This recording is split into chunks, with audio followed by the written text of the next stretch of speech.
Clearly, the art of asking best questions is just a vast subject. Nobody, including myself, is a world-renowned expert on it, and there's so many things to cover. All we're doing in these two segments, this is the second one, is just throwing out some ideas for you to consider. I'm sure you will come up with great ideas yourselves. So we're really just looking at principles. And the main purpose is really twofold. One is to get the students interacting, engaging every lesson. Not all students every lesson, but in general, there is an interaction. There's a dynamism to the actual lesson. And the second thing, of course, which is much more important, in this way, we're creating a really good learning environment whereby students are actually thinking. Remember, we're trying to move away from this environment of simply teaching only, because students simply sit passively, especially a seminary class, particularly if it's early morning. They're sitting there, as I would, just tired. I'm not even awake fully yet. And because the teacher's doing most of the talking and teaching me what the church teaches, just church stuff, I'm not interacting much. We need to move right away from that, and questions make a big difference. I'm just going to give a few examples. The first one is, I like to build a context, where appropriate, not all the time, a context around the question. And I also like students doing a little bit of work as well, but in a nice way. So for example, I might say to students, okay, we're going to look at one specific aspect of the verse vision. So if you turn to that at the moment, find it yourself, guys, by the way. I'm not going to tell you which verses they are. Anybody know, by the way, where is the first vision? Which book is it in? And then somebody might say, it's Pearl of Great Price. That's it. And if you need any help, guys, of course, we're here to help. But just as I'm speaking, just look at this for yourself. Just find Pearl of Great Price, Joseph Smith history, scan through the verses. But what we're going to look at, and I'm going to get you to read this yourselves, but what we're going to look at specifically, Joseph, this idea there was a darkness, something bad was happening to him.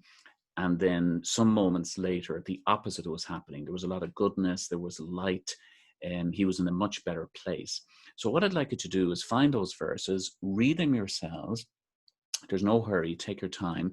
And then we're going to have a discussion about how we can connect those few verses and what happened there to teenage life today, or indeed adult life today for myself. So this coming week, how can I apply that in practice? Is there any real connection between this darkness on the one hand and the light on the other hand, and what actually happened? How can we liken that?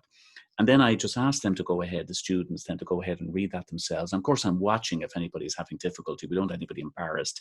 But notice how I'm getting them to find it themselves, getting them used to the idea of looking at scriptures.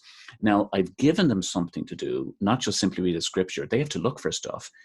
And they're probably not 100% sure what they're looking for. Maybe even what I said to you, you're thinking, I'm not 100% sure what Brother Brophy is talking about here. And that's okay, because that adds to the interaction. They have to think now. Give them a moment to read, and then I might make a few comments. I'm watching the students. Is there anything you need to comment? Now, I'm not going to elaborate on this now, but I've had great discussions with teenagers about this. For example, a teenager might be feeling depressed. Or maybe they might be going through a close member of the family passed away suddenly or something like that. And we talk about, can be a great discussion about that we can turn to the Lord, and he can turn our dark moments into light moments instantly if it's his will, or he can do it temporarily if it's his will, or he can simply alleviate it. But the power is there to be brought from a dark moment to a light moment very, very quickly. And that's the kind of discussion I'm looking for, because I'm not going to simply write this on the board. I want them together, collectively, as we discuss things together. Section 88, verse 122, the Doctrine and Covenants, elaborates on that principle. Another one I want to mention is, and this is mentioned in the training segment of the document, and it's purely an example. Let's take John chapter 1 in the New Testament. Now, I might say to them, okay, guys, I want you to read 2 verses, okay, in John chapter 1. And by the way, I might need help, offer help in terms of them finding that. So in doing that, I don't tell them how to find it. I say, guys, how do we find it? Where is John? How do you find out in Gospel Library? There might be a little discussion about this at times with scriptures. Now, I invite them to read verse 1 by themselves and verse 14. But before I do so, I say to them, okay, now you're going to read verse 1 and 14. Some of the language in it is difficult. Don't even worry about that. We're looking for stuff you do understand. So if there's something you don't understand, ignore that. We're looking for stuff you do understand. So what we're going to discuss in a few minutes after you've read it is why does the word word have a capital W in it? And secondly, what is that word referring to? Okay, so I'm repeating the question. You read verses 1 and 14. Don't worry about stuff you don't understand. And we're all going to chat about this together. I'm not going to put you on the spot, but basically, number one, why does that word have a capital W? And secondly, what is the word referring to? And by the way, there is a clue in verse 14. And then I invite them to go and do that. This isn't a test. I'm not going to put them on the spot afterwards. And then I will ask a question to get it going. I won't say, like we talked about in the last segment, a bland question. So any ideas, any thoughts? I'll be very specific. So I might say, Andrew, what are you thinking? Now I'm watching his reaction. He might be, whoa, I'm caught off guard. And I go, well, was there anything there you understood? Was it all gobbledygook? And Andrew might say, I have no idea, Brother Brophy. That's okay. So let's say, Susan, did anything come out to you, Susan, that made any kind of sense at all? And Susan might say, well, yeah, I think it might be referring to Jesus Christ. Well, why do you think that? See, I don't say, oh, that's good. Why do you think that? So we get this engagement going. Now, please don't worry about doing things my way, by the way, you, the teacher. These are just principles to be conscious of. One last quick one. I might introduce Mosiah 3:19, which is quite a well-known passage in the church. And I might say, tomorrow, guys, the first passage of scripture we're going to look at tomorrow's lesson, or for home study of next Tuesday, and by the way, I will remember this, is Mosiah in the Book of Mormon, chapter 3, verse 19. And what we're going to discuss is, first of all, what is the natural man? And why is the natural man an enemy of God? Because it's pretty strong language. So it says there the natural man is an enemy to God. So what is the natural man? And why is the natural man an enemy to God? So that's where we're going to look at.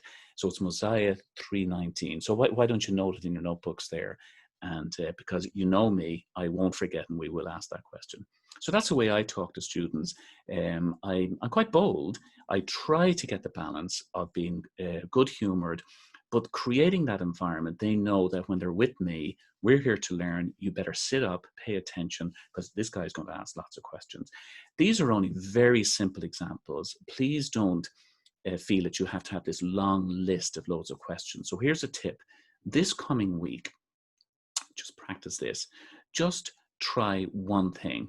So before you teach your lesson, if you're a daily teacher, you'll have a lot more practice than a home study teacher. But just try this one tip, and that is think about one good question, formulate a good question that you're going to ask at the next lesson, and then analyze how the question went. Don't be hard on yourself. Just formulate one good question. So whatever question comes to your mind, think to yourself, can I do it in a better way? Is there a better way, more specific and more engaging way of asking this question? And do what I do. And I've learned to do this. I'm pretty good at it now compared to years ago, but I'm still learning. But I just learned as I went along. Please don't try to get this right this month or something. It's just during the course of this school year, and indeed over 4 years or whatever it might be, you could be serving as a seminary teacher. You look at this, you engage in it, watch the reaction of your students. And I'm the same way. I'll try something and it doesn't work very well, but I'll analyze it afterwards. Good questions get good answers, but best questions really create an environment whereby students engage with doctrines and principles, and it affects their behavior for good and who they are as individual people.